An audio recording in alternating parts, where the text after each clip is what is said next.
So again, we are meeting. So today we are going to complete the test paper 4. We'll try to finish test paper 4. We have to finish it today. And if time permits, we will start test paper 5, for which already the paper was shared with you. So if time could not permit, next slot we will see. Okay. I think it's raining very heavily in Tamil Nadu, in Chennai. I am in Mumbai. I am comfortable today. Anyhow, we will finish off these questions. Then we will go try to take up that is test paper 5. Time permits. It's 1 hour 30 minutes class. Now it is 7:50. We will try to finish about 9:20 or 9:25. Okay, friends. So we have been discussing in the last class about the SARFAESI Act. So we have been discussing the SARFAESI Act. So I showed to you through the PowerPoint presentation, which are all the accounts eligible under SARFAESI Act. If the borrower is not unhappy about the bank to whom he has to approach, then that is, if the order given by the DRT is not happy, then to whom he has to approach DRAT, by how much money he has to deposit. Then if he raises a complaint to the bank, within how many days bank has to give a reply within 15 days. All of you are aware. Then that is bank has to give under section 13(2), that is 60 days notice, sale notice, then take possession after 60 days. Then within 7 days, bank has to issue the possession notice. Bank has to publish into leading newspapers. Then afterwards, bank will take actual possession or symbolic possession. If the borrower resists, we should take only symbolic possession. Then the bank will go to the district magistrate or chief metropolitan magistrate, who will vacate and give it to us within a period of 30 days. Another 30 days time is also given to them. Totally 60 days to vacate and hand over the actual possession to us. Then we can go in for either with actual possession or with symbolic possession. Bank can go in for, that is, sale, 30 days sale notice to be given. I also told you borrower has the right, that is, to redeem the property till the publication of the sale notice only. Then beyond that, bank has the discretion. Once the sale is over, on the day of sale, 25% of the reserve price to be paid to the bank, and the remaining within 15 days. Another 3 months time can be given by the authorized officer.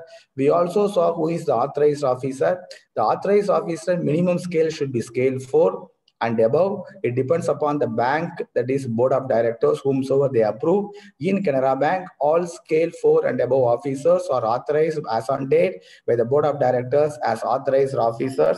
Then sale of the property, then that is then sale can be either through various options. And if it is private treaty means you bring a person and sell the property.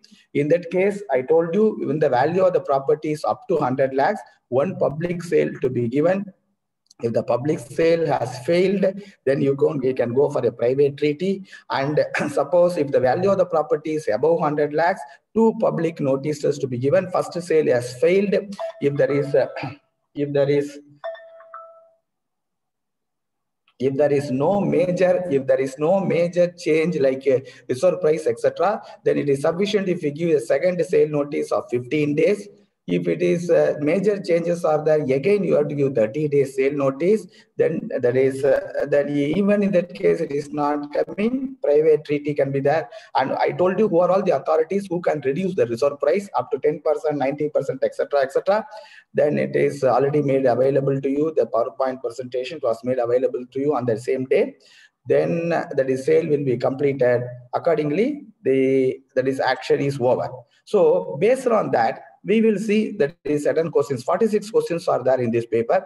We will quickly go through. Then we will take up, that is NPA and recovery management besides SARFAESI Act. Okay, these 2 papers are very, very important. So particularly when we go to pay, the SARFAESI Act is very important. Similarly, when we go for, because certain things which I have given, who has the authority to reduce the reserve price, etc., etc., whatever it is told here, maybe for higher levels 3 to 4, etc., questions will be there. Similarly, for the lower level, some questions will come from here. In all exams, we see questions from here. Then we will shift to recovery and that is NPA and recovery management, where calculations are there. What is the provision? When the account slips to NPA, when it will go to substandard, when it will go to doubtful loss, that is in test paper 5.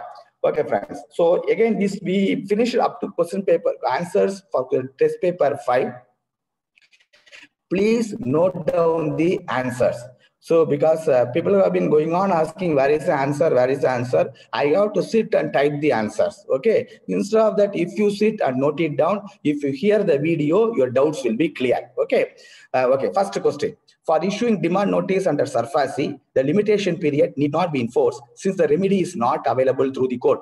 I told you on the day, accounts which are not eligible under SARFAESI, the liability should be, that is, if the liability is less 1 lakh or below, so the account is not eligible in the SARFAESI. Even when the liability is above 1 lakh, 80% of the amount has already been paid, it is not eligible under SARFAESI. Agricultural mortgage of land, it is those assets are not eligible, you can go under SARFAESI. Then I also told you wherever that is the SARSOI registration is not done, so SARFAESI action is not possible. And then wherever this, the limitation period, the AOD is not available, then also SARFAESI is not possible. I also told you that is both for movable and immovable, SARFAESI action is possible. So if it is by lien, that is pledge, that is etc., assignment, you cannot go under SARFAESI. If it is hypothecation and if it is mortgage and both are registered with the SARSOI, then you can go under SARFAESI. So these things we saw on that day. Okay. Now, so for the first question, for issuing demand notice under SARFAESI, the limitation period need not be enforced. Answer is false. Limitation period should be enforced. For question number 1, answer is false. Question number 2, under SARFAESI Act 2002, an authorized officer is. The answer for the question is D. Officer approved by the board of the bank. Okay, so the minimum level should be scale 4.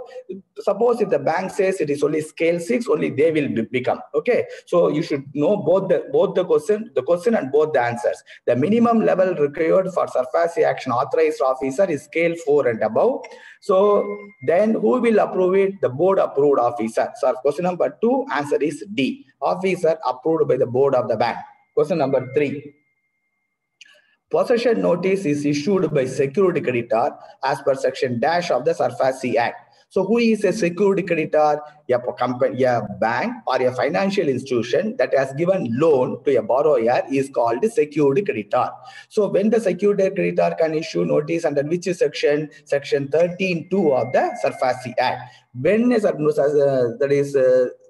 demand notice can be issued only when the account becomes NPA. If there is overdue in the account, you cannot issue SARFAESI notice. The account should have been recalled and the account should have become NPA. Then only you can go under SARFAESI. Whereas seizure of vehicle, other than under SARFAESI, even with overdue, even without the account slipping to NPA, by getting permission from the appropriate authority, we can seize the vehicle. But for SARFAESI, either taking possession of the movable assets or immovable assets, the account should have been classified as NPA. Okay, so question number 3, possession notice is issued by the secured creditor as per section 13(2) of SARFAESI Act. Friends, please note here, we are not just discussing answer for one question. From that, what are the other possible questions will be asked in the exam also we are discussing. Please go on repeatedly hearing the video, you'll become master before you go for the exam. Question number 4, within how many days the borrower has to approach a DRT code for your demand notice under SARFAESI and how much amount he has to deposit? I already told you within 45 days he has to approach the DRT code. How much he has to deposit? No amount he need be deposited with the DRT. So okay, and you know on the day itself I told you normally other than SARFAESI, for filing a suit under DRT, the liability should be 20 lakhs and above, other than SARFAESI. Okay, all cases with regard to SARFAESI, the borrower has to approach only the DRT code.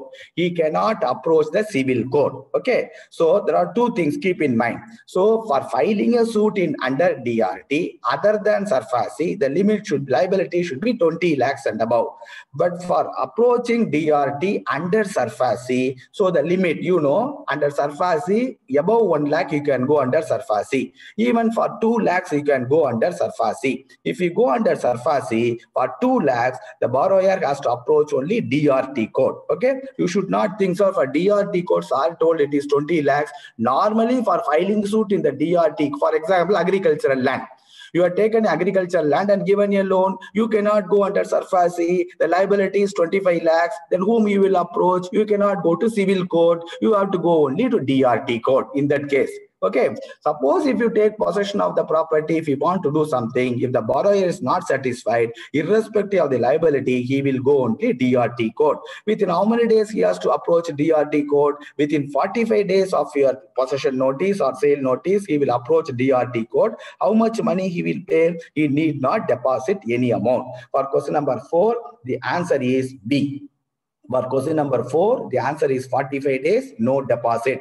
These questions, they are frequently asking. Question number 5, if the borrower is not satisfied with the order of the DRT court, he can approach DRAT within how many days and how much he has to deposit. I already told you, if he is not satisfied with the orders of the DRT, then he has to approach DRAT, Debt Recovery Appellant Tribunal, within how many days? Within 30 days of the order of the DRT by depositing 50% of the amount ordered by the DRT. Again, I repeat, if the borrower is not satisfied with the orders of the DRT under SARFAESI, he has to approach DRAT within 30 days from the date of the order of the DRT by depositing 50% of the amount. DRAT can reduce it to 25%.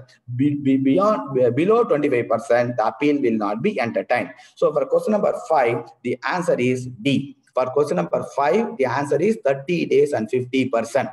Okay. Question number 6, up to 5 questions we already saw. Again, I want to recollect it. Question number 6, XYZ Bank has initiated SARFAESI action against Mr. B, whose total dues as per the demand notice is 19,50,000. What is the total due? 19,50,000. When the process of possession started, Mr. B has approached the DRT against the SARFAESI action of the bank. What is the minimum amount he would have deposited?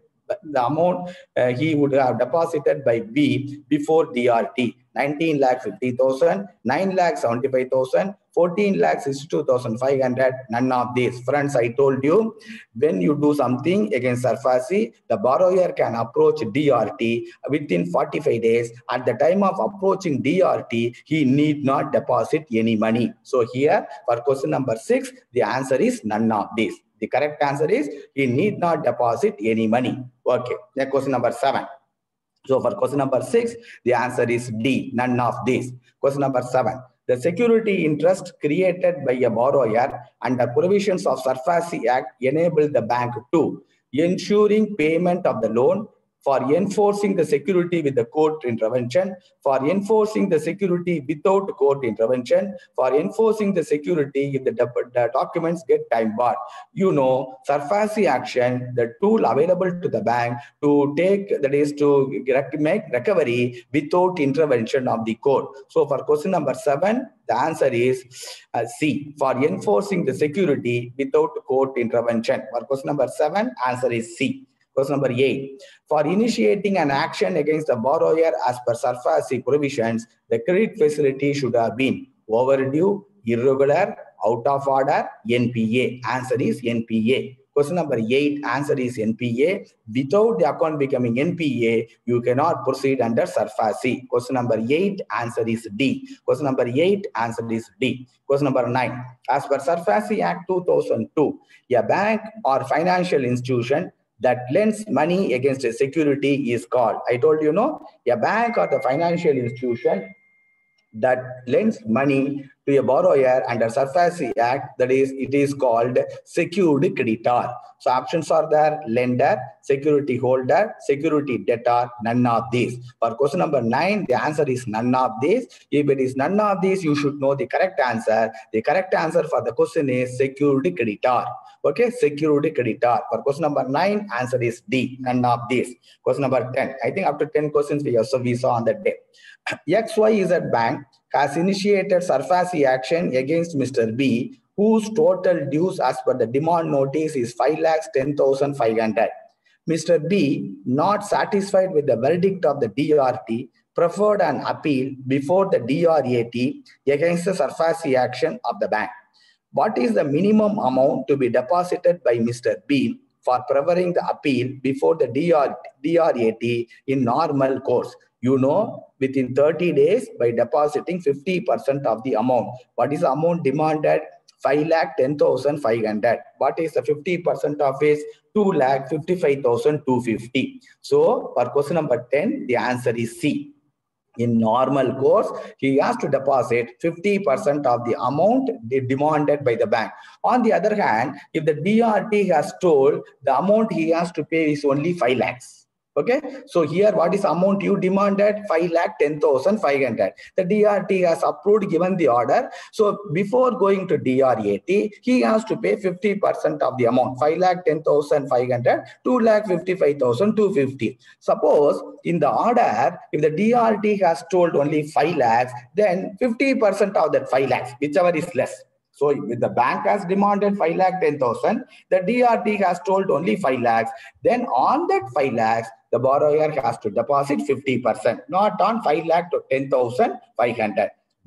Whether how much bank has demanded, how much the DRT has ordered. So whatever the amount is DRT has ordered, or the amount which bank has demanded, whichever, generally the DRT will order whatever bank has told, or he can order less than what bank has asked. In that case, what DRT has ordered, on that 50% if we deposit, it is sufficient. Here they gave you only one number, 5,10,500. In that case, you take 50% of the amount. For question number 10, the answer is C.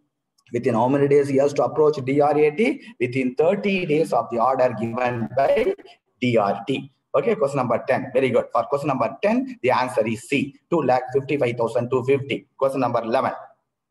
You received a summons from DRT regarding the SARFAESI notice issued by you. Immediately, you have to stop further proceedings under SARFAESI. To be stopped, to be continued, either A or B, none of this. Friends, what is a summon? The summon is your panel advocate has to go and represent, because at the time of applying the SARFAESI, issuing the SARFAESI notice, I told you a concept known as caveat application. So what is the moment you issue the SARFAESI notice, you have to file a caveat application with the DRT code. What is that caveat application? Sir, we have filed issued notice against so notice is he will come to you the order before giving any stay in the order. Without calling us and discussing, do not issue the stay order. That is called the caveat application. All demand notice when you issue, you should not forget that you have to file the caveat application. Okay, now here what is the question? So you apply the caveat application, the borrower already gone to the court. Court is sending a summons to you. Please present on such and such a time, either yourself or through your panel advocate. So at that time, you need not stop the SARFAESI action which you already initiated. So you can continue that. You send your representative to the court. When you have to stop the SARFAESI action, only if the DRT court sends you a stay order, you have to stop the SARFAESI action.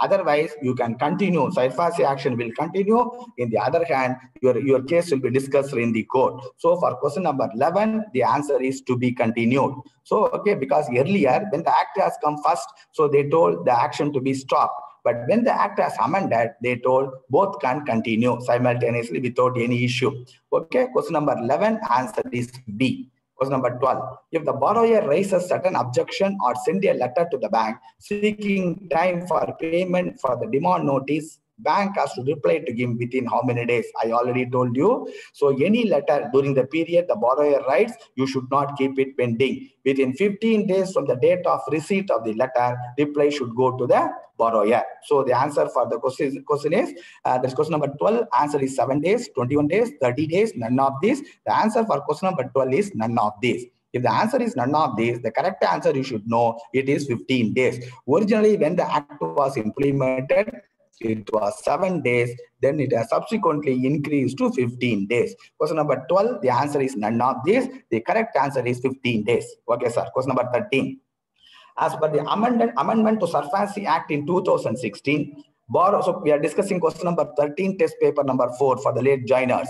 We are discussing question number 13, test paper 4. As per the amendment to SARFAESI Act in 2016, borrower has the right to redeem the property till publication of possession notice, sale notice, demand notice, till sale is completed. The question of till sale is completed, it was there when the act was implemented. Okay, so now till you issue the sale notice, the borrower can demand with you, pay all the money and get the property redeemed. But once you issue the sale notice, the borrower does not have the right. Okay, you, if you want, you can give the property back to him by collecting all the money from him. Okay, so the answer for this question is, as per the amendment in SARFAESI Act 2016, the borrower has the right to redeem the property till publication of sale notice only. For question number 13, answer is B. Earlier, till the sale was completed, the borrower has the right. I already told you. Now it is only till the publication of sale notice. Question number 13, answer is B. Question number 14. If the value of the property is rupees dash crore and above, two valuations to be taken for proceeding under SARFAESI. I already told you, if it is 5 crores and above, if the value of the property is rupees 5 crores and above, two valuation to be taken, and the valuation should not be, that is valuation should not be more than 1 year old. Again, I repeat, for valuation, you have to, so 3 points you should note. We should go only to the SARFAESI approved valuer. If the value of the property is 5 crores and above, you have to take another valuation from another SARFAESI approved valuer. So that is with regard to valuation, and then if it is 5 crores and above, there is two valuation to be taken with regard to the SARFAESI Act, SARFAESI approved valuers only. Okay. Then question number 15, you read the question. 60 days are over after issuing the demand notice. On 65th day, possession is taken. On in 66th day, the paper publication is over. When you can issue sale notice? Wait for 30 days, wait for 60 days, immediately after paper publication, none of this. Friends, so when you take possession of the property, what I told you, it is either actual possession or symbolic possession, whatever it is. At no point of time, by using force, you should evict the people who are there inside the property and take possession of the property. The security creditor does not have right for that. If you want the actual possession, the district magistrate or CMM, okay, they only have the power to vacate and make the property. The chief metropolitan magistrate, they only have the power to vacate and hand over to you the actual possession if you want. Okay, so now what you have done, you have taken possession on the 65th day. I told you, after taking possession, the possession notice has to be published in the two leading newspapers within 7 days of taking possession. So you have taken possession today, so 60 days over after the demand notice is issued. Within 60 days, you should not do anything. After 60 days is over, at any time you can go and take possession of the property. After taking possession, within 7 days from the date of taking possession, you have to publish the possession notice in two leading newspapers. After issuing the possession notice in the two leading newspapers, then when you can issue sale notice, that is the question. Whether you can issue tomorrow immediately or you have to wait for 30 days, that is a question here. Friends, keep in mind, after taking possession of the property and after publishing in the newspaper, the next day you can issue sale notice. There is no need for waiting for 30 days for issuing the sale notice. After issuing the sale notice, before disposing the property, you have to wait for 30 days. Okay, sale notice can be issued at any time after taking possession and publishing the newspaper and publishing the possession notice in the newspaper within 7 days of taking possession. Here, what has happened? He has taken possession on the 65th day. 66th day, the paper publication is over. So you can issue the sale notice immediately after paper publication. Fix the reserve price and issue the sale notice and say on so and so date at so and so place the action is going to take place.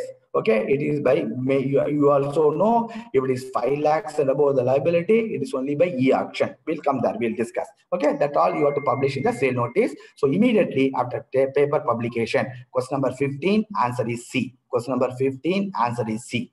Question number 16. Sale of assets and SARFAESI can be confirmed when the buyer pays 25% of the amount on the date of action and balance 75% within how many days? I already told you. So on the completion of the sale, if a successful bidder has to pay 25% of the reserve price you have fixed. on the sale, on the date of conclusion of the sale. That is, the successful bidder has to pay 25% of the amount, and the balance he has to pay within 15 days. So here the answer is, for question number 16, the answer is he has to pay within 15 days, 1-5. The authorized officer or if the borrower, if the successful bidder says some more time, another maximum 3 months more time can be given. If they ask that question, you should not miss. That is why I given that one also, because all the questions I cannot put in the question paper. This surface itself will run 2 pages. Okay. Sale of assets under question number 16 again. Sale of assets under SARFAESI can be confirmed when the buyer pays 25% of the amount on the date of action and balance 75% within 15 days. And if the purchaser wants some more time, maximum 3 more months time can be permitted by the secured creditor. Who is a secured creditor? The bank or the financial institution that has given loan. Okay, sir. Question number 17. When the secured creditor can go for a private treaty sale. So that is a question. If the value of the property is up to 100 lakhs, one public action is compulsory before private treaty. If the value of the property is above 100 lakhs, 2 public actions are compulsory before private treaty. Private treaty is not possible, both A and B. For question number 17, the answer is D, both A and B. If it is up to 100 lakhs, 1 public action, it should fail. If it is above 100 lakhs, 2 public action, both should fail. Then you can go for private treaty. So for question number 17, answer is D, both A and B. Then E action is compulsory. E action is compulsory if the liability is rupees 5 lakhs and above. So again, I repeat, the E action is compulsory when the liability is 5 lakhs and above. If it is less than 5 lakhs, either you go for E auction or you go for, that is, offline. Okay, choice is to you. If it is 5 lakhs and above the liability, then you have to go only by E auction. Okay, then question number 19. A large company is sanctioned credit facilities under consortium and few member banks want to take action under SARFAESI Act. Leader bank should agree, and options are: leader bank should agree, 60% of banks by number should agree, 60% of banks by amount should agree, both B and C. Friends, so whenever the banks are in consortium, normally, so that is the people will approach the lead, because in one bank it may be the standard asset. Under consortium, each bank can classify the advance, that is not necessarily same classification. In the lead bank, it may be a standard asset. In another bank, it may be a substandard asset. In another bank, it may be a loss asset. It depends upon the record of recovery in each bank. They will ask the question. Under consortium, the classification of advance is based on what? The classification of advance as standard asset, substandard, doubtful, or loss asset, it depends upon the record of recovery in each bank. So it is not necessary the classification should be the same. You know, in our bank, if the custody is the same, all the accounts will be classified. Even if one account slips to NPA overnight, all the accounts with the same custody, even if it is in the Estroil Syndicate Bank, it slips to NPA, isn't it? That concept is not there for the consortium advance or multiple advance. 2-3 banks are giving the loan for the same party. It depends upon the record of recovery in each bank. Suppose that is under the consortium, that is the account in one bank under consortium, let us assume in one bank the account becomes NPA. So the bank has to approach the lead bank to go in for SARFAESI. If the lead bank, I already told you, takes abnormal time, he will issue the sale notice, okay, without waiting for anything else. Sorry, he will issue the demand notice as per section 13(2). But to take possession, to issue possession notice, to go for sale notice, he cannot do it independently. So what is the condition? So that this question generally they are asking. So 60% of the banks by amount should agree. So only if 60% of the amounts by banks by amount should agree. Only when they agree, it can be a lead bank or it may be other bank where the banks are having the share. Add to that 60%. A bank this much, B bank this much, C bank this much, D bank this much. You add, so add all 2-3 banks, 60% of banks, if they agree to go in for SARFAESI, You can take possession, you can issue possession notice, you can dispose the property by issuing the sale notice. Okay. So for question number 19, the answer is 60% of the banks by amount should agree. This question they are asking maybe for 2 to 3 or 3 to 4. So maybe 3 to 4 is more important because you're all going to become the authorized officers of the bank. So question number 19, answer is C.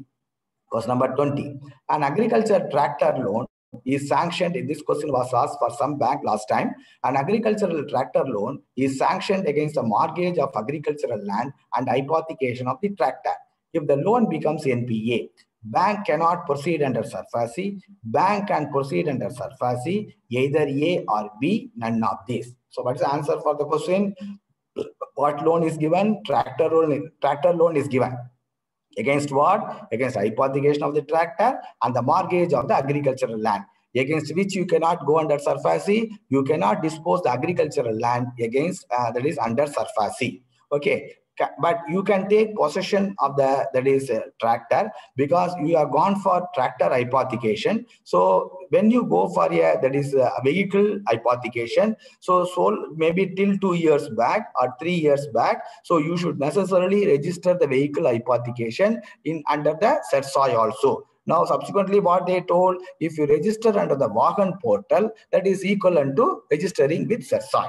Okay, so the question is, so agricultural term tractor loan is sanctioned against the mortgage of agricultural land and hypothecation of tractor. Common replies are, if the loan becomes NPA, bank cannot proceed under SARFAESI. Bank can proceed under SARFAESI. Answer for question number, nearest answer for question number 20 is bank can proceed under SARFAESI. Under against what they will do? They will go against the tractor. They will not go against the agricultural land. So when they ask specifically, you have to answer the question specifically. Here, generally they ask for hypothecation, you can go under SARFAESI. For question number 20, the answer is bank can proceed under SARFAESI. Question number 20. By seeing immediately agricultural land, do not say bank cannot proceed. Hypothecation is also there. Okay, bank can proceed under SARFAESI. Question number 20, answer is B. Question number 21. Liability of rupees 1 lakh and above 1 lakh, option is B, above 1 lakh, above 5 lakhs, rupees 5 lakhs and above only can be taken for SARFAESI action. I told you liabilities of above 1 lakh can be taken for SARFAESI. In some cases, you cannot take even when the liability is above 1 lakh, when 80% of your demand is already paid, even when the liability is above 1 lakh, you cannot go under SARFAESI. So for this question, what is the answer you have to write? Whether it is 1 lakh and above or above 1 lakh, above 1 lakh. For question number 21, the answer is B. For question number 21, above 1 lakh. Okay. If it is 1 lakh or less than 1 lakh, you cannot proceed under SARFAESI. So for question number 21, the answer is B. Question number 22. Bank A and B have allowed loan on consortium basis. Loan is irregular with Bank A for 120 days and with Bank B for 18 months. What is asset classification of this account in these two banks? I told you under consortium, each bank will classify the account based on the record of recovery. In Bank A, how many days overdue? It is 120 days, isn't it? So when it is overdue beyond 90 days, the account will be classified as substandard. How many days or how many months it will be the substandard? It will be in the substandard for 12 months. When we discuss question number 5, in depth we will discuss. Again, I repeat, under consortium, banks will classify the account as standard, substandard, doubtful, or loss, depends upon the record of recovery in each bank. So when it is overdue or more than 90 days, the account will be classified first as substandard. Okay, normally they will be classified as substandard. So for how many years it will be in the substandard account? For 12 months. After substandard, where it will go beyond 12 months, so up to 24 months, it will go to DA1, doubtful 1. Here you see the question, in Bank A, it is overdue 120 days. It is less than 1 year, okay? It is a substandard substandard asset. More than 90 days, up to 120 days, it is a substandard asset in bank A. In bank B, more than 12 months, less than 24 months, so it is DA1. So in bank A, the asset classification will be, that is a substandard, and in bank B, the asset classification is doubtful one. So for question number 22, again I repeat, in bank A, it will be called as substandard asset. In bank B, it will be called as doubtful first year, DA1. Okay, question number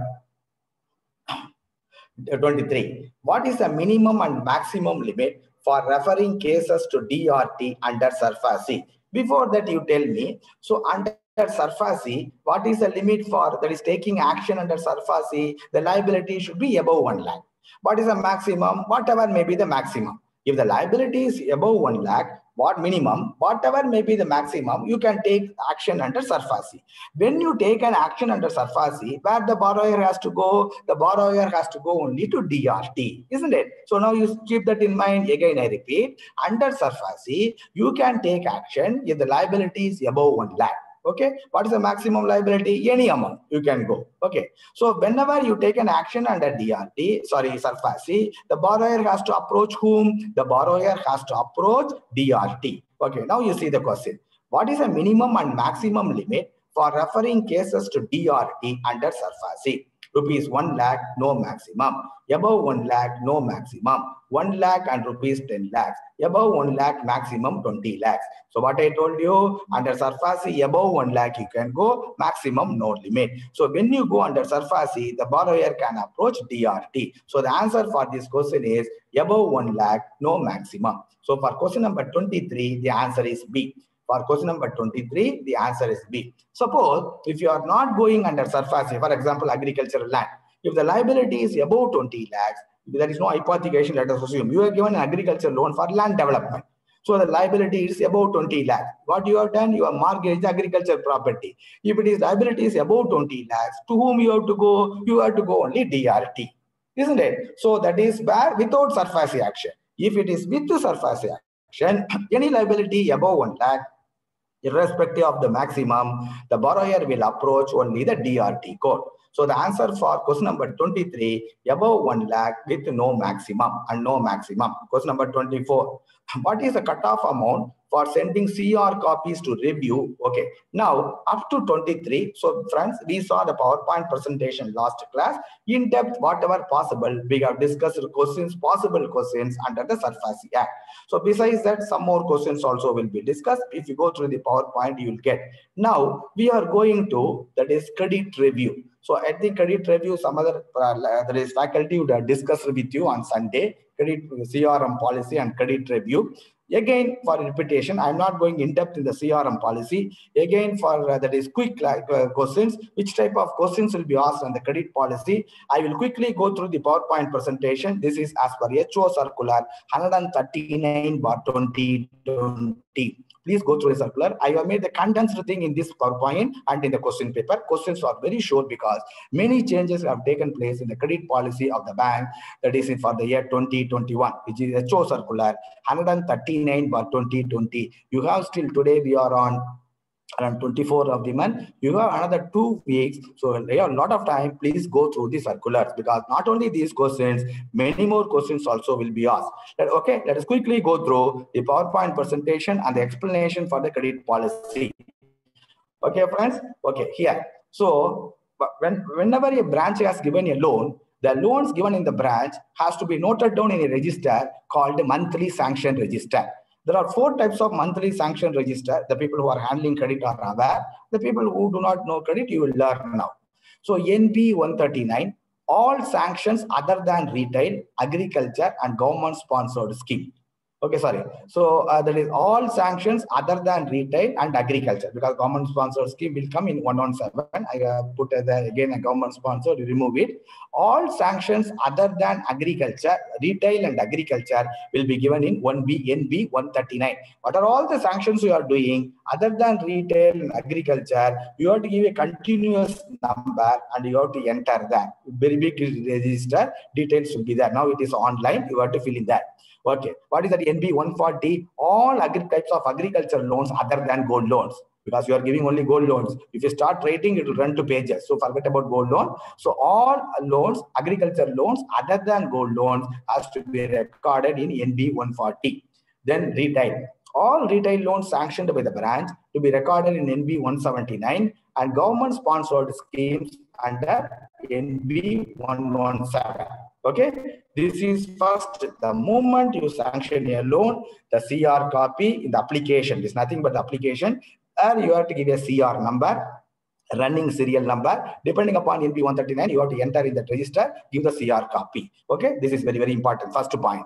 Okay, then what you have to do after entering? At the end of the month, it is 1+1 along with the carbon copy or in the system. If it is earlier when we used to write in the carbon copy, if it is already in the system, you have to take a copy of that. What all the loans you have sanctioned, whatever register you have written, you have to take a copy of that. You have to send to your next higher authority within on or before 7th of the succeeding month. Okay, this point of 7th of the succeeding month was there earlier. Now also it is the same. What are all the sanctions done by the branch to be noted in that CR, NB branch sanction register, and it has to be, you have to send a copy on or before 7th of the succeeding month to the next higher authority. So if it is a branch sanction, if the branch is linked to RO, you will send it to RO. If it is RAH, and depending upon the delegation and all, it will be sent to the next higher authority. Okay. Suppose if the sanctions are more than 5 lakhs, not 5 lakhs and above. So you have sanctioned a loan where the amount is more than 5 lakhs. Then what you have to do, besides entering in that branch sanction register, besides at the time of sending the branch sanction register copy to the next higher authority, for that loan, the entire set of papers you have to send. What are they? The loan application given by the borrower, the sanction memorandum given by the branch in charge under the sanction place, a sanction copy given to the borrower, the CIBIL report. If the risk rating, you have done the copy of the risk rating sheet. The CIBIL is taken, the CIBIL copy.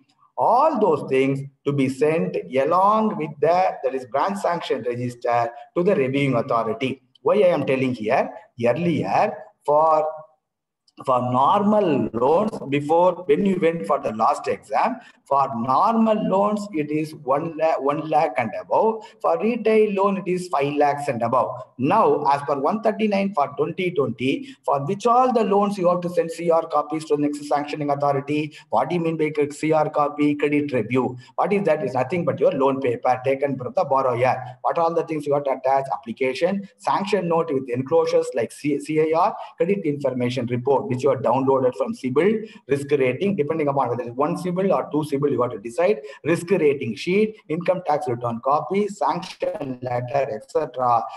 You need not send the documents which you have got from the borrower. All these things to be attached along with the branch sanction, and it has to send to the next higher authority. So what is the cutoff limit? Loans, all loans, whether it is agricultural loan, whether it is a retail loan, whether it is an MSME loan, whether it is a government-sponsored loan, if it is above 5 lakhs, the CR copies along with this enclosure to be sent along with the branch sanction letter to the next higher authority for review. So this is one change as compared to the last time. So note down, all sanctions above 5 lakhs, not 5 lakhs and above 5 lakhs, irrespective of the category of advance, to accompany the branch sanction register. Okay, that point, that is the second point, second slide, 5 lakhs and above, very, very important. Then, okay, then, so which are all the, suppose if they ask, which are all the exempted categories from review? Staff loans. Staff loans need not be reviewed. We are all staff, no, need not review. All gold loans need not be reviewed, whether it is Swarna loan or agricultural gold loan. Somebody may get, sir, what Swarna loan? Swarna Express, you need not worry. The total amount you have sanctioned for the month, you are registered in NB 139, or if it is owned by the retail loan, NB 170, whatever it is. Staff loans, all gold loans, BSL and OD against our own deposits, and BSL and OD against approved securities like NSC, LIC, KVP, Kisan Vikas Patra need not be reviewed by the next higher authority. Which need not be reviewed? Staff loan, all types of gold loans, BSL, OD against your deposit, BSL and OD against approved securities need not be reviewed by the next higher authority, but you have to mention in the branch sanction register. because continuously be giving the CR copy, there it will come. When it goes for the higher authority, they will not review it. If they ask that question, so which are the following categories of loans will not be reviewed by the next higher authority? Staff loan, all gold loan, Swarna loan, like that they will put. So you have to take the appropriate answer in the exam. That is why I have given this slide. Okay, the next slide, taken over accounts. So a special concept, a special type of review besides the normal review has been introduced for the taken over accounts from the current year as per HO Circular 139/2020. What is the taken over accounts? All taken over accounts to be reviewed, that is once in 6 months up to end of the first year of taken over. Again, I repeat, all taken over accounts, whomsoever is maybe the sanctioning authority, to be reviewed up, that is in a periodicity of 6 months up to a period of, that is end of first year of that is taken over. Who has to review? In the case of the other loans, the next higher authority has to review. But in the case of a taken over loan, the circle office will review up to CO power. So you should not send it to RO. It has to go to, that is circle office. So if they ask this, I put in a different color. All sanctions to be reviewed by the next higher authority. But in the case of a taken over loan, who has to review the taken over loan is special concept. So taken over loan to be reviewed done by the, that is circle office up to CO power accounts at 6 monthly intervals for first 1 year. So it is a new concept. Wherever there is a new concept, questions will be asked. So they will not be reviewed by the next higher authority. It will be reviewed by circle office. Branches to send the data. Okay, this is some additional information as per Annex 9. Don't worry. The first line you should understand. Okay, sir. Good. Taken over accounts is over. Then what is that? So time limit. Time limit for review. Earlier, these limits and all were not at all there. Now, time limits are fixed by head office for review. So the competent, the next higher authority or the authority who has to review has to complete the review within 30 days. Within how many days you have to send? So within 7 days of the end of the month, you have to send the sanction to the next higher authority. When it has to be reviewed, within 30 days of your sending to the next higher authority, they have to review and they have to inform the review communications, review observations to you. So you should not just file the review observations in your table or drawer. What you have to go through the review observations and you have to comply. Anything is missing out, you have to comply the review observations within how many days? Within 30 days from the date of receipt. These 2 points, if they ask, you should not miss. The review to be completed within 30 days by the next higher authority. The review observations to be closed by the respective sanctioning authority within 30 days from the date of receipt of the review observation. So these 2 points you keep in mind. Questions will be there. These are all the new concepts introduced in HO Circular 139/2020. Then let's see the question. Let us come to the PowerPoint because it will be boring if I continuously show you the PowerPoint. Okay, good. So pre-release audit we will come. Let us see the question. So friends, we are taking question number 24. Question number test paper 4, question number 24. What is the cutoff amount for sending CR copies to review? All sanctions you have to sanction the monthly sanction register by sending the CR copies, credit review. So what is the time, what is the cutoff amount? Rupees 5 lakhs for retail, SHG, and rupees 1 lakh for other loans. This was there earlier. Okay, above rupees 5 lakhs for all loans. So you may ask me, sir, why you are giving me what was there earlier? That is sufficient if you give me what is there. In the exam, what they are asking, the credit CR copies to be sent from for our review in enhanced from dash to dash. When 2 points come, then at that time you will tell this fellow has not told you the answer. That is why I am telling whenever recent changes have taken place after the last exam. So I am telling what was there in the last exam. Now also it is what is there. Okay, you should know both. If two fill up the blanks at that time, what you will do? You will curse me. That is why I am giving both. Now you may feel that it is superfluous for you, but when the exam it comes, it will become important for you. That is why I am telling. What is the cutoff amount for sending CR copies for review? Rupees 5 lakh for retail and SHG and rupees 1 lakh for other loans. No, it was there earlier. Above rupees 5 lakhs for all loans. 5 lakhs and above for all loans. None of these. Now it is, answer is B. Question number 24. The present modification is above rupees 5 lakhs for all loans. For question number 24, the answer is B. Question number 25. Besides normal review, in respect of taken over accounts, other than retail lending, a thorough review to be done at 6 monthly intervals for 1 year. Again, I repeat. So for question number 25, the answer is A. Question number 25, answer is A. Who has to do the review in the case of taken over accounts? By the next, not next year authority, by the circle office concerned, CRM section or whatever it is. In respect of taken over accounts, other than retail lending, a thorough review to be done at 6 monthly intervals for 1 year. So 6 months and 1 year. In the case of a retail lending loan, it is 5 crores and above. Okay, for retail lending, they are given the cutoff limit. If it is 5 crores and above, this has to be done. But in all other cases of taken over, it is 6 months linear, at least 1 year, and up to 1 year, this has to be get done. For question number 25, answer is A. Question number 26, closure of review remarks to be completed by branch within dash days of receipt of the review observations. For question number 26, answer is C. So review to be done within 30 days. Review, so you have to send within 7 days after the end of the month. So if it is 5 lakhs and above, CR copies also to be sent. Review to be done within 30 days from the date of receipt from the branch, and review observations what you receive from the next higher authority to be closed within 30 days. For question number 26, answer is C. Okay, sir. So what we discussed in 3-4 slides, 2-3 questions I have put to that. Any other type of question asked, you should know the subject. That is why the class, the video recording and uploading overnight to you that. Okay. Now, let us see the other audits. Okay. So pre-release audit. So you would have seen the CRM policy. So material also made available to you by the other faculty on Sunday. So what is a pre-release audit? I'll just explain to you. So that is at the time of sanction, the sanctioning authority sanctions and they communicate the sanction to that is disbursing authority. Okay. If the branch, the sanctioning authority, disbursing authority, so one and the same. If the sanctioning authority is the RO, they are the sanctioning authority, branch is the disbursing authority. They will give, these are all the pre-disbursement conditions.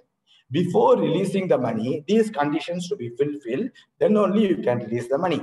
Then post-disbursement conditions. After disbursing, these conditions you have to fulfill. Conditions are given.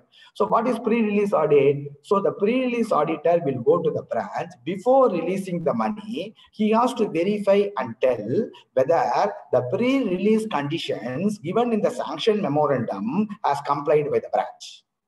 You got my point? The pre-release conditions given by the sanction memorandum by the sanctioning authority, whether it is complied by the branch before releasing the money. So it is that is pre-release audit. So what is the cutoff limit? All credit exposure of, suppose when you are given a loan to a borrower, also there is a difference between the exposure and liability. The exposure means total limit you are sanctioned to the borrower.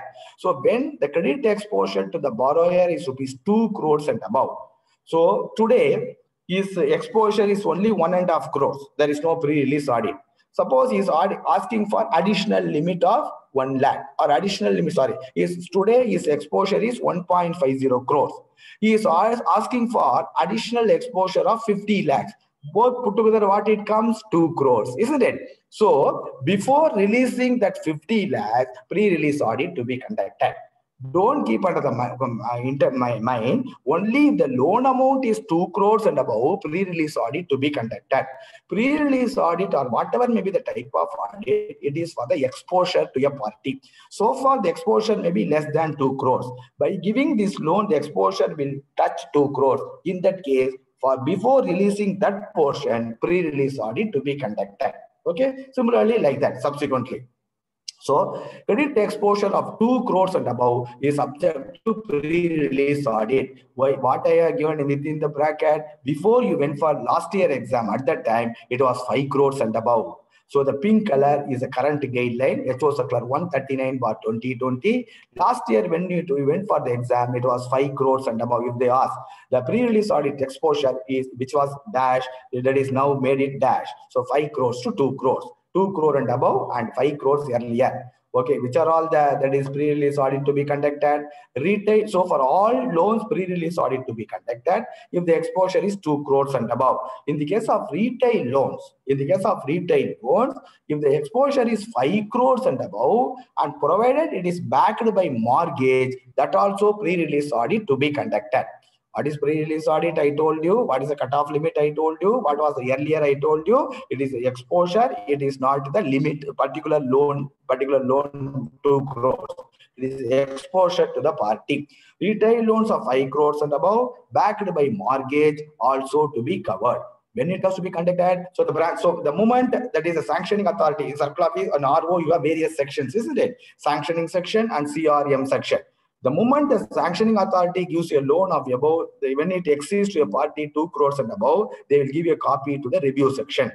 The review section will immediately send the pre-release auditor to the branch. When the pre-release audit to be conducted, the branch will tell all documents we have made ready, the pre-release conditions are fulfilled, you can send the pre-release auditor.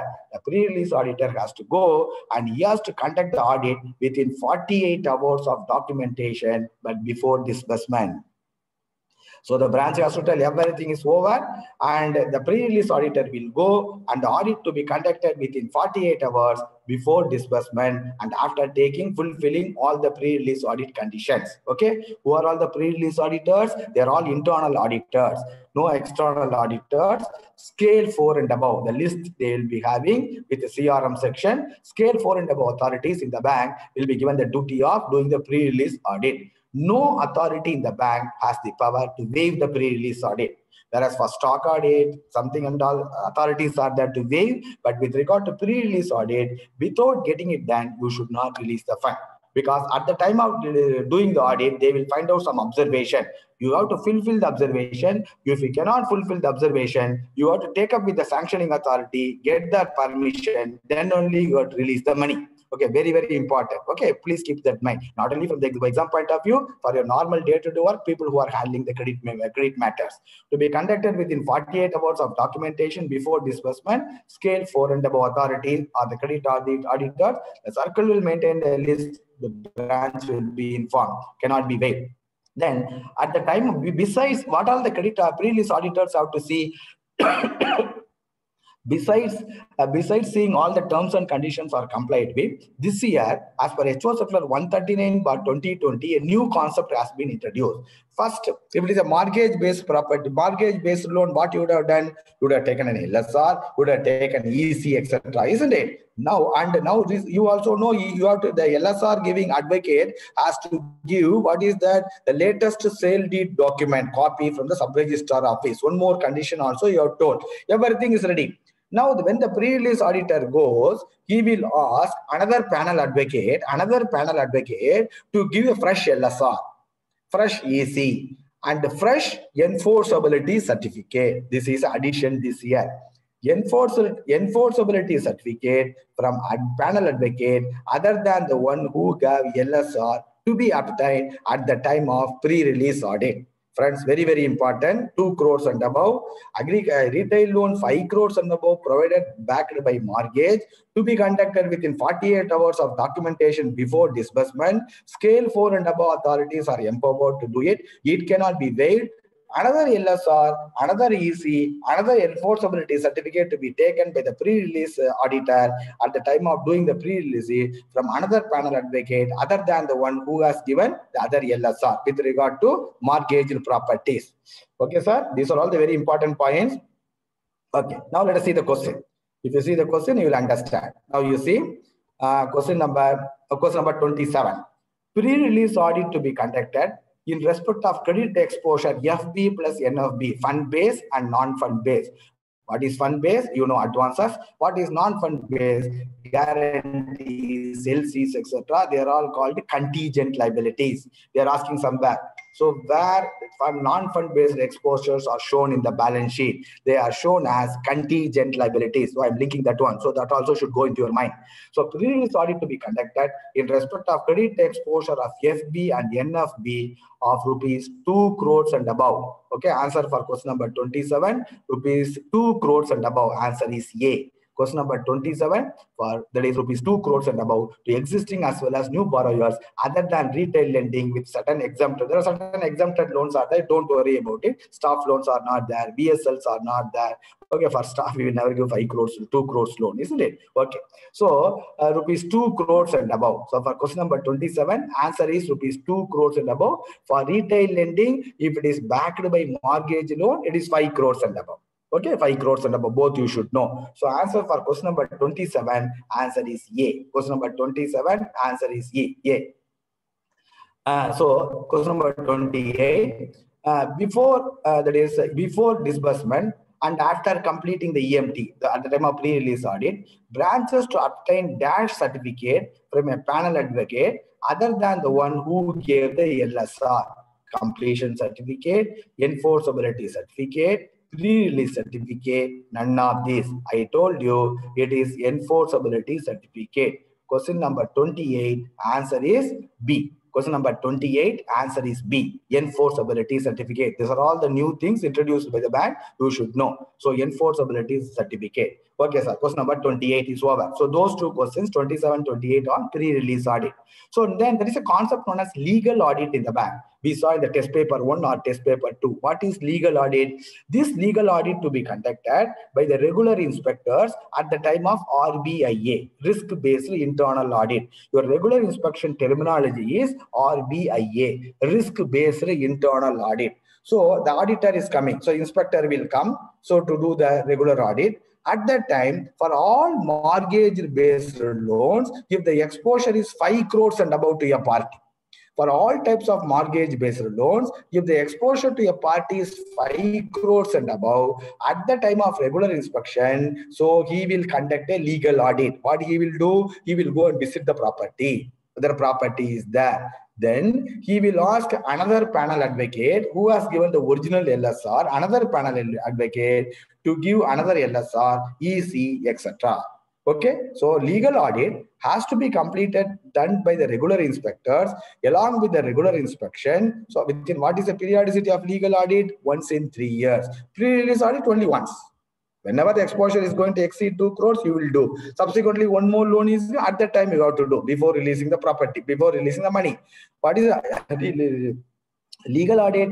Legal audit to be conducted once in 3 years to coincide with the regular inspection of the branch when the exposure is 5 crores and above. Okay, let's see the question. Question number 29. Legal audit to be conducted along with RBIA in respect of loan accounts rupees 5 crores and above. Okay, 5 crores and above. So legal audit has to be conducted. Answer is D. Question number 29, answer is D. Question number 30. As per the latest guidelines 139/2020, in respect of all mortgage loans, agriculture, MSME, retail, others, along with the LSR, the panel advocate has to give. First panel advocate, who is giving the LSR, along with the LSR, he has to give another certificate. What is that? The pre-release audit also, in the pre-release audit only, the second advocate will give the enforceability certificate. Now I am asking the first LSR, the first auditor, first advocate, who is giving the LSR, along with the LSR, what he has to give? Certificate copy of, certified copy of the EC, certified copy of documents, certified copy of latest sale deed obtained from sub-registrar office. See, the certified copy of EC, certified copy of document is already there. What is the question? As per the latest guidelines, what he has to give? He has to go to sub-registrar office, he has to download a latest sale deed, that is which has been registered there, and he has to certify and give this is the latest sale deed of, based on which the value of the property is this much. Okay, as per the latest guidelines in respect of all mortgage loans, along with the LSR, the panel advocate has to give panel advocate has to give number C, certified copy of latest sale deed obtained from sub-registrar office. So for question number 30, answer is B. Certified copy of document, certified, answer is C. For question number 30, answer is C. Certified copy of latest sale deed obtained from sub-registrar office. Question number 30, answer is C. This is a new concept, question will come. Question number 31. When two LSRs to be obtained for mortgage loans, this is also a new concept. So many new concepts have come. That is why I have put all those questions. Even in your circular based questions, these questions are there. So people are asking, sir, where is the answer? Where is the answer? You have to go through 139 by 2020. This is an opportunity for you at least now. After becoming manager, you will not get time to go through. Or becoming senior manager, you get a lot of pressures only. This is the time you have to go through at least, isn't it? Please go through. Okay. When two LSRs are to be obtained for mortgage loans, when the value of the property is 5 crores and above. When the value of the property is rupees 5 crores and above, 2 LSRs to be obtained. Okay, please keep that in mind. You also know when the value of the property is 5 crores and above, 2 panel value, SARFAESI approved panel valuers have to give the valuation. When you want to give a loan, when the value of the property is 10 crores and above, 2 panel valuers have to give the valuation. Here, in the case of 2 LSRs to be obtained from the panel advocate, when the value of the property is rupees 5 crores and above. Question number 31, answer is B. Question number 31, answer is B. These are all probable questions you will get because 139 by 2020 was issued long back by the bank. Then, the fees payable to panel advocate who conducts legal audit. So, question number 32, I have forgotten, I will tell you. Question number 32, that is the fees payable to the legal audit, panel legal auditor. Answer is A. Minimum rupees 10,000 and minimum is rupees 1,000 and maximum is 10,000. Question number 32, answer is A. Minimum 1,000, maximum 10,000. Okay, sir. So again, one thing is that you say on pre-release audit. Pre-release audit has to be completed within how many hours? I told you 48 hours from obtention of the documentation. Question number 33, answer is B. Question number 33, answer is B, within 48 hours from the obtention of documentation. Again, I repeat, question number 33, answer is B, within 48 hours. Then, so we saw, what are we saw now? We saw sanction memorandum, then we saw CR copies, within how many days the review to be done, within how many days review observations to be complied with, then we saw pre-release audit, then we saw legal audit, and certain things like enforceability certificate, 2 LSRs, etc., etc. we saw. Now, we are going to see another audit known as credit audit. Everything is, that is, I made it very small from the examination point of view. Okay, we are discussing only from the examination point of view with certain explanation wherever is required. Okay, credit audit. What is pre-release audit? Before releasing the money. Okay, what is the post-disbursement? After releasing the money, an audit to be conducted, and this audit is called the credit audit. Okay, so for the pre-release audit, who are all the empaneled auditors? Scale 4 and above. They are all internal auditors. For credit audit, both internal auditor and external auditors will be there. There are 2 types of auditors. We'll be having the CRM section, will be having the list. So for the credit audit, so both the internal auditors and external auditors will be there. So let us see when we discuss the PowerPoint. So here you see all exposure of rupees 3 crores and above have to be brought under credit audit. There, pre-release audit, what happened? 2 crores and above. Earlier, what it was 5 crores. From 5 crores, it is reduced to 2 crores. But in credit audit, what has happened? From 1 crore, it is increased to 3 crores. You see, there 5 crores to 2 crores. From 1 crore to 3 crores here. That is why again both. Okay. So all exposure of rupees 3 crores and above, earlier 1 crore and above, has all exposures. Okay. Suppose with the party is already having 2.5 crores. You are given a loan of 50 lakhs, it becomes 3 crores, isn't it? So after the loan is given, a credit audit to be conducted for that 50 lakhs. Okay. So all exposure of rupees 3 crores and above to be brought under credit audit. For less than 3 crores also, credit audit is there. So for 3 crores and above, credit audit is there. For less than 3 crores also, about 5% of the loan, randomly circle office has to select and interest for credit audit. So again, I repeat, credit audit is for 3 crores or 3 crores and above. Even if the exposure is less than 3 crores, for the total loan sanctioned by the circle to the extent of 5% in a year, credit audit was to be done even though the exposure is less than 3 crores. That point you should not miss. Randomly they will select. Okay. Then within how many days the credit audit to be done? You know, pre-release audit to be done within 48 hours of the documentation is over. Then credit audit to be conducted after within 3 to 6 months of the disbursement is over. Credit audit to be conducted within 3 to 6 months from the disbursement you have to complete. We will do internal and external auditors. Who are all the internal auditors? Scale 3 and above up to scale 5.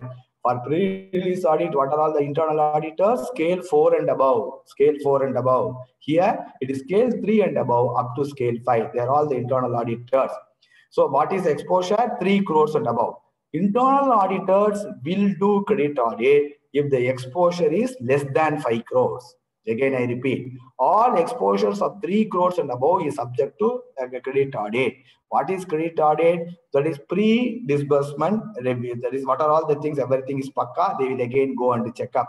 Pre-disbursement audit. So 5% of the account less than 3 crores also to be entrusted with the credit audit. Okay, what is the time period? 3 to 6 months after disbursement, not before disbursement. You should know the difference between the two. Then internal auditors, external auditors. Who are all the external auditors? Scale 3 and above up to scale 5. So if the exposure is 5 crores and above, necessarily it has to be conducted by the external auditor only. Again, I repeat. So though internal and external auditors can conduct the credit audit, if the exposure is 5 crores and above, necessarily it has to be conducted by external auditors only. If the exposure is less than 5 crores and above 3 crores, either external or internal auditor can do. But what I want to say is internal auditors cannot be entrusted with doing the credit audit if the exposure is 5 crores and above. Any type of question they will ask. Okay, so once the audit will be done within 3 to 6 months of the disbursement, the audit report, credit audit report to be placed before the appropriate authority, and they will close the credit audit within 3 months from the date of receipt of the report. So the credit auditor will give the report to the branch and they will send the copy to the circle office also. The branch has to fulfill everything and they have to send it to circle office or regional office. They will place a note to the appropriate authority that is asking for closure of the credit audit report. What is the time limit? Within 3 months. Here, if they are not able to close due to various conditions, another 3 more months time will be permitted for closing the credit audit report. The maximum is 6 months. So audit to be conducted between 3 to 6 months from the date of disbursement. The audit to be closed within 3 months from the date of receipt of the audit report, and maximum another 3 months can be given, and maximum 6 months. What is the fee given to the external auditors? Maximum rupees 5,000. For legal audit, what is the amount? Minimum 1,000, maximum 10,000. For credit audit, what is the amount? Credit audit, we are appointing external auditors. No. For internal auditors, you will not give anything for the credit audit. For external auditors, you will give 5,000 rupees, the maximum for doing the credit audit. Anything is there? Let us see. Okay, sir. Let us quickly go through. Now let us, the question paper I placed before you. Okay. So what is the cutoff limit? So question number 34, we are discussing question number 34. What is the cutoff limit of exposure for conducting credit audit? Above rupees 3 crores, both fund-based and non-fund-based. Above rupees 1 crore, both fund-based and non-fund-based. Above 3 crores, only fund-based, none of these. What is the correct answer? Again, I repeat. What is the cutoff limit for exposures for conducting credit audit? Above 3 crores, both fund-based and non-fund-based. Above 1 crore, both fund-based and non-fund-based. Above rupees 3 crores, only fund-based, none of these. The answer for the question is none of these. What is the exposure? Rupees 3 crores and above, both fund-based and non-fund-based. Okay. Credit audit, the cutoff limit of exposures for conducting credit audit is rupees 3 crores and above, rupees 3 crores and above, both fund-based and non-fund-based, and not it is above 3 crores. So answer is none of these. For question number 34, the answer is none of these. The correct answer is rupees 3 crores and above, both fund-based and non-fund-based. These things by heart you should know. Questions will come.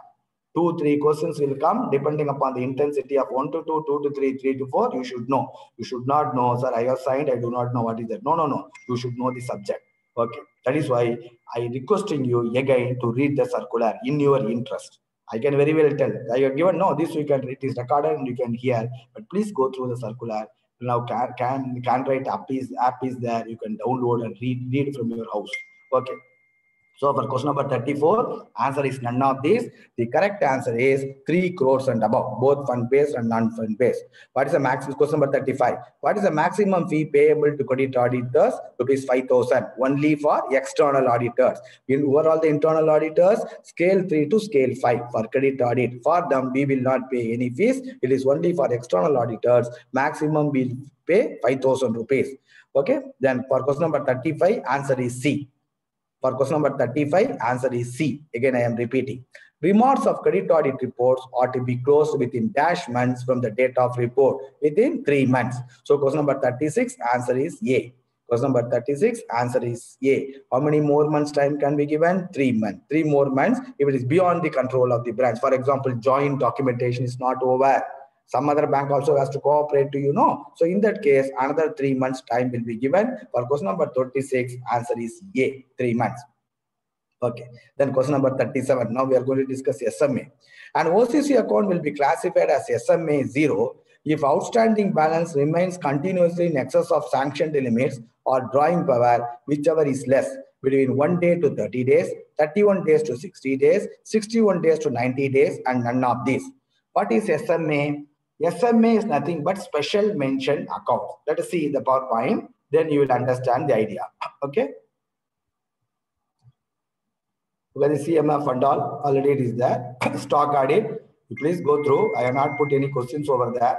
Okay. Special mention accounts. So special mention accounts, Reserve Bank of India has introduced the special mention accounts. The special mention accounts are exclusively, please here, questions will be there. Again, I repeat, 2 slides are there. I will explain to you in depth and quick 2-3 questions we can see. The special mention accounts are only for overdues. If the account is having a non-financial parameter delicacy, like stock statement not submitted, dormancy, limit not renewed, those things need not be reported in the special mention accounts to Reserve Bank of India. Okay, again I repeat. So in 2018, earlier before 2018, in the special mention accounts, wherever stock statements submit, not submitted, etc., also non-financial parameter also will appear. But now what Reserve Bank has told, staff accounts. If they are delicacy means what? Overdues, etc., staff accounts. Accounts having non-financial delicacy only. Agricultural crop loan, VSL, these things need not be reported in the special mention accounts.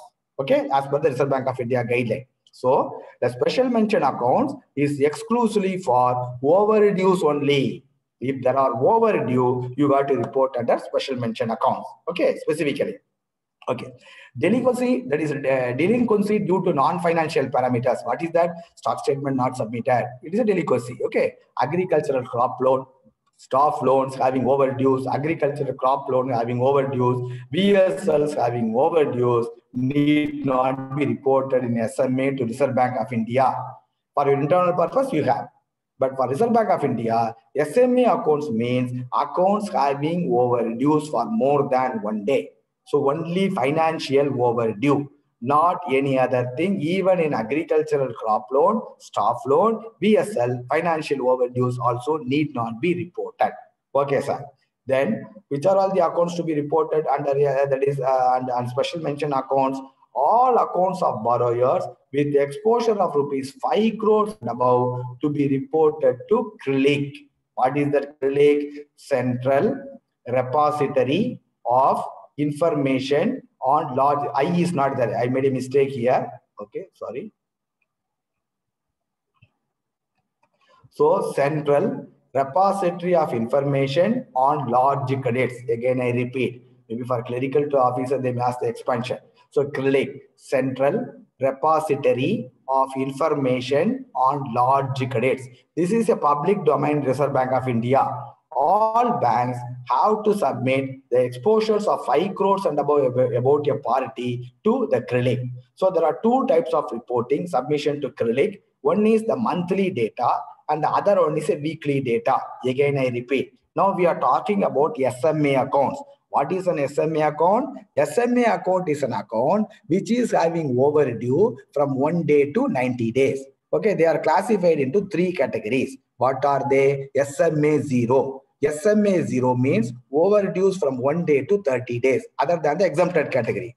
What is that SMA 0? Okay, SMA 1, overdues from 31 days to 60 days. SMA 2, SMA 3, overdues from 61 days to 90 days. Beyond 90 days, the account will become NPA. Already you know. These three that is categories are given by RBI for SMA classification. Okay.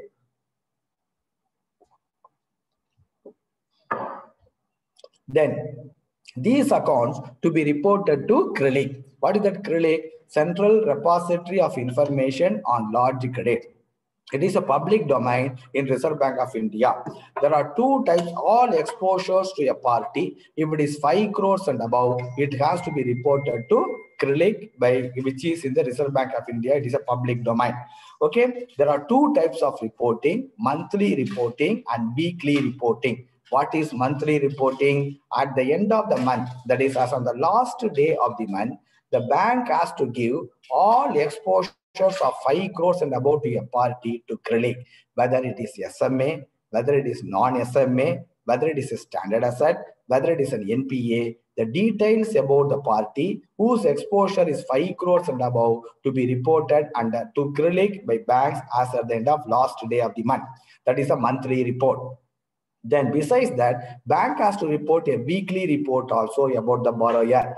In that week, what bank will give, for example, from Saturday to, that is next to Friday, from this Saturday to next to Friday, as at the end of the Friday, bank has to give a report to CRILIC above, what is the cutoff limit for reporting to CRILIC? Above 5 crores. Only above 5 crores, exposure of rupees 5 crores and above.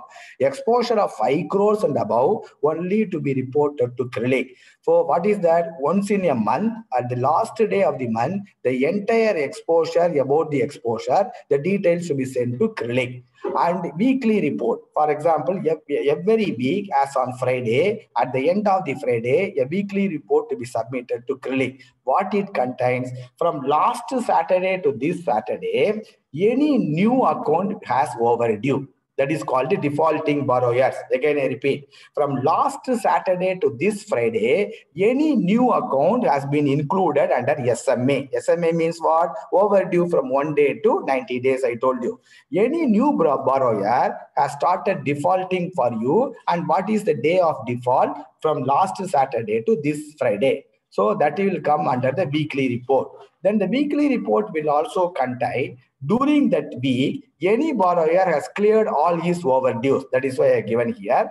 All accounts of borrowers with exposure of 5 crores and above to be reported to CRILIC. What is CRILIC? Central Repository of Information on Large Credits. Monthly last day. Weekly report. Every Friday it has to be furnished. Who is a defaulting borrower? That is, from last Saturday to this Friday, anybody is having account started having overdue of 1 day, that has to come under the weekly report. Similarly, borrowers who have come out of that is overdue, that also will come and out of default. Defaulting borrowers and out of default will be submitted every Friday besides the monthly report to CRILIC. Okay, sir? So very, very important questions will be there. You see? So that is as per RBI guidelines, SMA is SMA 0, SMA 1 and SMA 2 only. Okay, here. Okay, I have not given here, sorry.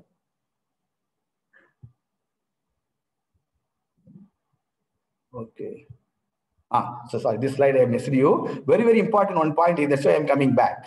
So as per RBI guidelines, SMA 0 overdues only, financial overdues only from 1 to 30 days. SMA 1 31 to 60 days. SMA 2 61 to 90 days. Friends, the last sentence you see, very, very important questions are being asked.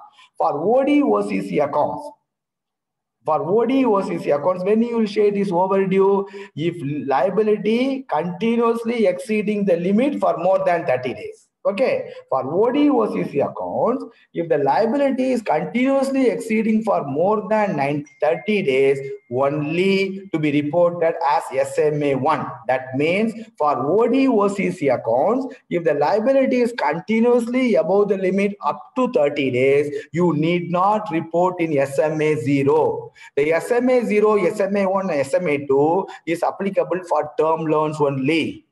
The only financial overdues you have to furnish.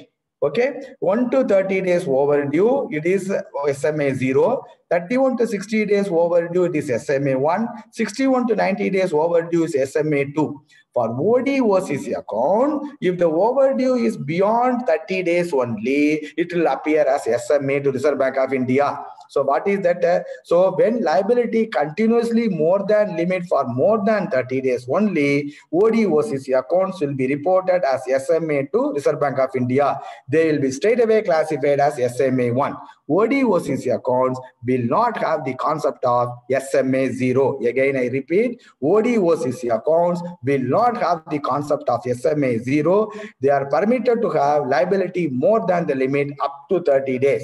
So if the liability is more than the limit for 2 days, you need not report under SMA 0. They are exempted from SMA 0. Only term loans are for SMA 0, SMA 1, SMA 2, and the OD OCC account straight away will go to more than 31 days only. It will be shown under SMA 1 and SMA 2. Okay, that is why I put this point. These questions they are asking, please keep in mind. Okay, then so for internal classification, so some people know what sir this sir is telling SMA 0, SMA 1, SMA 2 only. I have SMA A, SMA B, SMA C. This is for your internal classification. For your internal monitoring, the bank has brought about from that SMA various reports. What is that? So SMA A. So if the exposure is less than 5 lakhs, the exposure to a party is less than 5 lakhs, and if it is having some overdue, it will be shown under SMA A. SMA B, your internal guideline. Exposure is above 5 lakhs and above less than 25 lakhs, like that 25 to 100, SMA D, SMA, that is SMA E. It should be SMA E. SMA E is rupees 500 lakhs and above. SMA non-financial parameter, SMA agricultural gold loan, agricultural crop loan, SMA staff loan, SMA BSL. These are all the internal reports you are having. If they ask that question, you should not miss. They may ask. So SMA D is for exposure of dash lakhs, 100 lakhs and above up to 500 lakhs. That is why I have separated from what you have to report to RBI and what is being used for internal guidelines. Okay. Okay, sir, so I will come later. Let's quickly go through the questions, sir. Very, very important question. Question number 37 we are seeing. You see, important question. This question was asked. A OCC account will be classified as SMA 0 if outstanding balance remains continuously in excess of the sanctioned limit or drawing power, whichever is less between 1 day to 30 days, 31 days to 60 days, 61 days to 90 days, none of these. What is the question? An OCC account will be classified SMA 0. There is no concept of SMA 0 for OD OCC accounts. SMA 1 and SMA 2 only is applicable for OD OCC accounts. If the overdue is 31 days to 60 days, an OD OCC account will be shown as SMA 1. If the overdue is 61 days to 90 days, an OD OCC account will be shown as SMA 2. There is no concept of SMA 0 for OD OCC accounts. So for question number 37, the answer is none of these. Okay, then question number 38. The cutoff limit of borrowal accounts to be reported to CRILIC, Central Repository of Information on Large Credit, is rupees 5 crores and above. Question number 38, answer is A. Question number 38, answer is A. So we got to finish the question, 46 questions only. So for question number 38, the answer is A, rupees 5 crores and above. Question number 39, large credit monitoring package is applicable for sanctioned limits of rupees 1 crore and above. Question number 39, answer is A, just by God. Question number 39, answer is A. Don't go it now, you don't have time. What is a large credit monitoring package? You understand there is a package. When you are given the portfolio, you try to understand what is that. Okay, large credit, that is why the exam. Large credit monitoring package is available for sanctioned limit of rupees 1 crore and above. Question number 39, answer is A. Question number 40. Our bank has put in a mechanism to effectively monitor the post-sanction performance of the account with aggregate exposure of dash crores and above on a quarterly basis in tie-up with agencies for specialized monitoring, ASM. ASM means agencies for specialized monitoring. What is the cutoff amount? Rupees 250 crores and above. Question number 40, answer is B. Question number 40, answer is B. That is 250 crores and above. Question number 41. All loan accounts of borrowers where the aggregate liability, this is very important question, again and again they are asking. In any way they will ask the question. I will explain from the question itself, various types of questions will be asked. Okay, a loan account, sorry, all loan accounts of borrowers where the aggregate liabilities rupees 15 lakhs and above becoming NPA within 12 months from the date of dash in respect of loan sanctioned to the concerned borrowers for the first time are defined as quick mortality. What is a quick mortality account? So all loan accounts, whether it is given to a new borrower, it should be a first time borrower to you. If he has already availed a loan and he has closed and he is coming for another loan, he is not a new borrower. All loan accounts which are given for the first time to a borrower, if it becomes NPA within 12 months, again I repeat, all loan accounts given to a borrower for the first time in the bank, and if it becomes within 12 months from a date of a particular date, it will be classified as a quick mortality account, and the liability put together for the borrower should be 15 lakhs and above. Okay, so one account will slip, all the accounts also will slip. No, if the liability to the borrower is 15 lakhs and above, if the account becomes NPA within 12 months from which date? Again, I repeat, that is, all the liabilities put to the borrower is 15 lakhs and above. First time loan is given to the borrower. If the account becomes NPA within 12 months from which date, it will be classified as a quick mortality account. That is a concept. Once it was within 12 months from the date of sanction. Once it was within 12 months from the date of first disbursement. Now they changed it. What is the definition? We will see. Again, I repeat, very, very important question. They may ask within how many months, or they may ask what is a liability, or they may ask from which date it should be classified as NPA. Okay, three possible questions are there. All loan accounts of borrowers where the aggregate liabilities rupees 15 lakhs and above becoming NPA within 12 months from the date of, what is the date? Not sanctioned. A is not the option. B, first disbursement, it was not the option. It was there earlier. The C is the correct answer. Which are becoming NPA from the date of commencement of repayment of either interest or installment. Today, the sanction would have taken place. Okay. The repayment, as per the repayment holiday, you would have given the repayment after 6 months. From that 6th month, within 12 months, if the account becomes NPA, this is a quick mortality account. Again, I repeat, quick mortality is 15 lakhs and above total exposure to a borrower.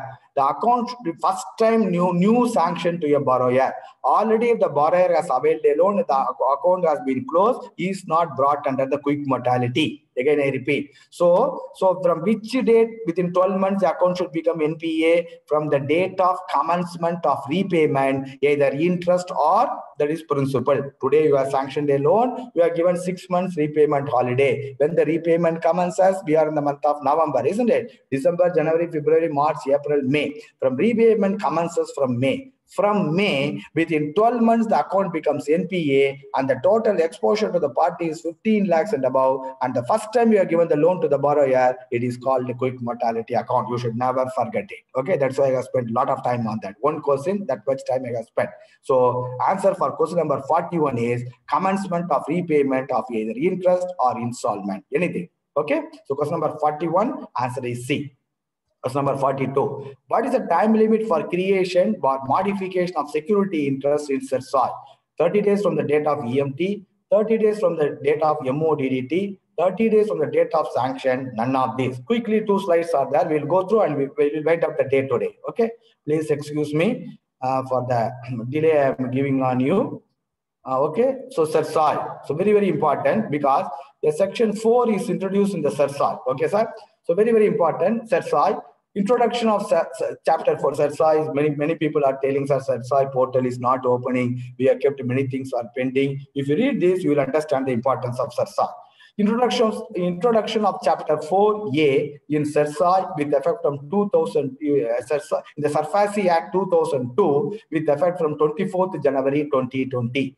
They introduced a new chapter. The chapter is called chapter 4A in SARFAESI Act 2002 with effect from 24th January 2020. So secured creditors. Who is a secured creditor? The bank, the financial institution. The secured creditors to create security interest, immovables and movables. So all immovables where EMT you have put through, all movables where hypothecation you have taken. So these things to be registered with the CERSAI. So that is for, and also intangibles. What is that intangibles? Suppose that is patent right, okay, franchise. Taking all those things also, bank gives loan. So for example, a movie has to be released, somebody has that patent right, isn't it? So based on that also, some banks will give loan. That is called the intangible. The balance sheet analysis, when it comes, you'll discuss that intangible. Okay, whenever loans are given against a immovable property by putting through mortgage, whatever may be the type of mortgage, but banks will put through only EMT. And wherever loan is given against movables by putting through hypothecation, but vehicles need not be registered in CERSAI because you will be registering in the wagon portal. If you register in the wagon portal, it is equivalent to registering the CERSAI registration. You need not do. Okay, movables and intangibles. All the three, a security creditor has to create a charge with the security registration to be done with the CERSAI. Okay, so now you see, as per chapter 4, attachment orders issued by revenue authorities and then courts, tribunals, also they have to file the CERSAI interests. See, now so far it was only security creditors. You only used to file. So now the court and the government has given attachment of property of a property, issued attachment order on the movables of the any individual, then that also CERSAI creation, charge creation to be done by them in the CERSAI portal. Filing of security interest and other orders shall have priority over the subsequent security created. If you fail to do the CERSAI registration, earlier you are having the 30 days. After introduction of chapter 4A, the 30 days you do not have. On the date of sanctioning the loan, on the date of opening the loan account, you have to do the CERSAI registration. If you do not do it, next day somebody does it, you will lose the priority over the charge. Okay. On the other hand, in the case of a company accounts, ROC charge creation, you have 30 days time. Okay. Now this 30 days time after introduction of chapter 4, which was there in CERSAI, has been discontinued with. Okay, friends. Okay. Then CERSAI, so security creditors due will be paid in priority over government dues if security is registered prior to registration of the attachment order. So you have to do the registration. If you do not do the registration, you will not get the priority. Suppose an attachment order has come and they have registered it, you are gone. Earlier only banks have to do. Now the court, government authorities also asked to register the CERSAI. CERSAI to be registration to be done on the same day of account opening. 30-day timelines for creation modification is no longer applicable. Earlier available as per section 23. Now, after the introduction of chapter 4A, section 23 of the SARFAESI Act has been dispensed with. Penalty provisions beyond 30 days. You know, earlier up to 30 days, this is the charge. Above 30 days, up to 41 days, this is the charge. 41 to 50 days and 50 days to 60 days, charges were there. So that penalty provision has been dispensed with. Okay. So next last slide we will see. So what is a charge? Fees chargeable for loan up to rupees 5 lakhs, above 5 lakhs. When you create a new security interest, up to 5 lakhs 50 rupees, above 5 lakhs 100 rupees. If you are making a modification in your charge, additional limit you are giving, in that case, for that also 50 rupees and 100 rupees. Suppose before giving a loan, you have to do a search report in the CERSAI portal. For search report, whatever may be the loan amount, the charge is only rupees 10. They may ask these questions for 1 to 2. Okay, so depending upon the scale, suppose if they ask a question on CERSAI, on that day, you may be having the exam in the afternoon, on the day for all the scales, including 4 to 5, the questions will come on CERSAI. Okay, satisfaction of interest. Suppose the loan is closed, you have to remove the CERSAI registration. For that is security creditor or the borrower, because these things will debit your borrower accounts only. So you need not, the borrower need not pay any charges. So what is the CERSAI fee? So I asked somebody, what is CERSAI fee? No, sir, after sending the loan, we will inform. The RO will send a mail, based on that we will debit. But in the exam, they will ask you the question, what is the CERSAI fee? So CERSAI fee with markup of 9% on the fees paid and GST 18% on the marked up amount to be collected. HO Circular 351/2018. What is that? Let us assume 100 rupees, the loan amount is 5 lakhs. Okay. What is the CERSAI fee? 100 rupees. Then on that 100 rupees, there is a fee called marked up amount. So 9%. So this is for 50 rupees I have put. For simple case, I have taken 100 rupees. So 100 rupees you have to collect. Then 9 rupees, the market up is 9 rupees. So 109. On 109, a GST of 18% works out to 19.62. Totally, if the surcharge fee is 100 rupees, you have to collect 128.62 or 60, depending upon rounding it up. So what is the marked up amount? If they ask, you should say 9% on the surcharge fee. On the marked up amount plus surcharge fee, both put together, a GST of 18% to be collected. For 50 rupees, it is coming 4.50 and 9.81, 64.31, double the amount is 128.62. Okay, friends, we'll quickly finish up the questions and we'll call it a day. Okay. So we are discussing. So question number 42. What is the time limit for creation of modification of security interest in surcharge? So none of these. The time limit which is given as per section 23 of the SARFAESI Act has been dispensed with after introduction of chapter 4A as from 24th January 2020. Why I am telling the date? If they ask the date also, you should not miss it. 24th January 2020. Till exam, even when you are sleeping, somebody wakes you up and asks what is chapter 4. You have to tell, then you have to go back to bed again. Okay, then only you will answer all the questions. You will become circle topper or all India topper. Okay, friends.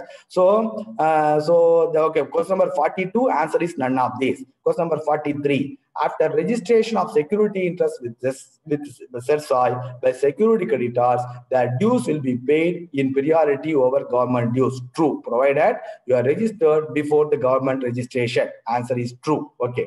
Then, what is the charges to be collected for online search in CERSAI? Rupees 10. Oh no.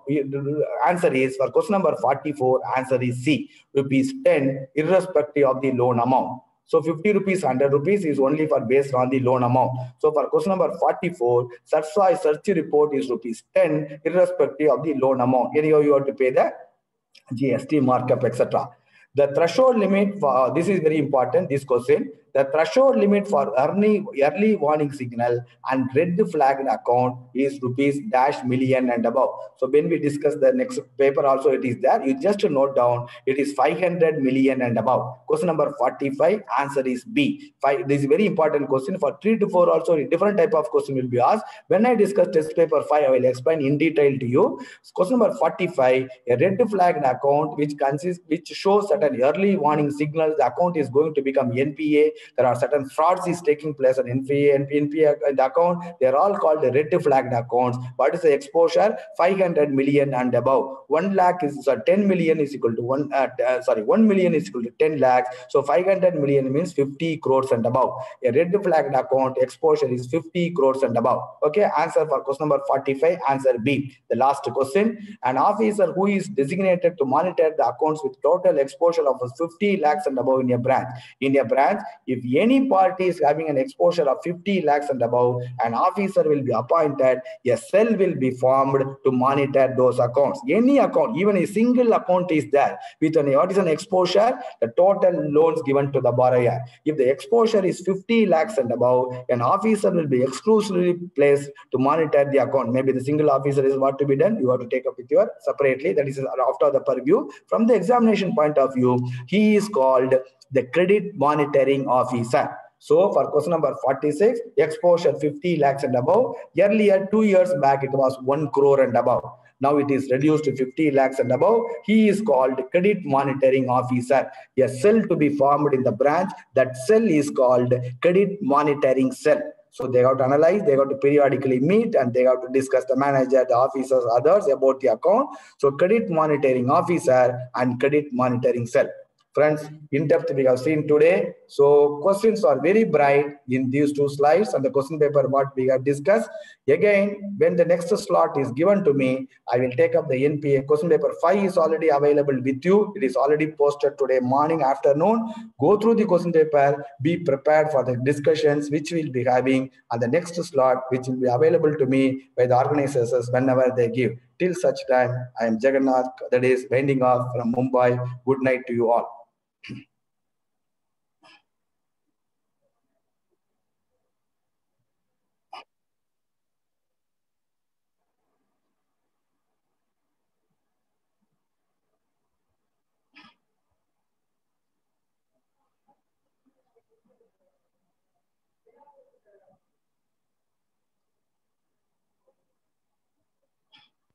Thank you. Thank you. Thank you.